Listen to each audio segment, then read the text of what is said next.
halos nakikita ko sa vision ko doon sa television is maraming na walang buhay. Although meron namang aksidente sa kalsada, next year nga ang kinakalungkot ko dito halos maraming na aksidente yung mga truck. Kaya yung mga truck driver dyan, maging maingat po kayo. Kailangan talaga ilagay nyo yung setang disiplina sa pagmamaniho kasi di po maganda.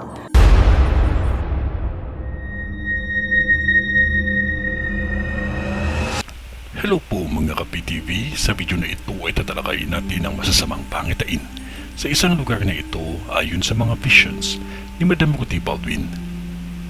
Pero kung ikaw ay hindi pa nakasubscribe sa aking channel, baka naman.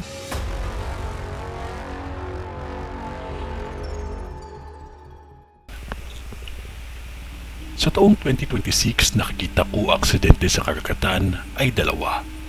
Magiging tatlo dapat, ngunit naagapan agad ang isa. May mga nasawi dito. Maging maingat sa taong ito dahil sa bagyong kayo ang magiging sentro. May malaking sunog na mangyayari din sa lugar ninyo at hindi ito kalayuan sa isang school. Malakas ang enerhiya ng aksidente sa taong 2026. Kaya maging maingat. Ito ay ang bisyon ni Madam sa Capiz. Sa probinsyang ito, 4 na aksidente sa karagatan at 7 aksidente sa lupa. Magmaingat sa lahat ng mga nagmamaneho dahil may aksidente na kung saan may sanggol at buntis na nasawi. Isang aksidente na kumitil ng ilang buhay. Paghandaan din ang bagyo na may matindi at kasamang lindol. Magdasal. Mag-ingat at maghanda dahil matindi ang pinsala na dulot ng bagyo sa inyo sa taong kasalukuyan. Gaya ng sinasabi ko at paalala ko, ako ay tao lamang at Diyos pa din ang mas may alam sa lahat.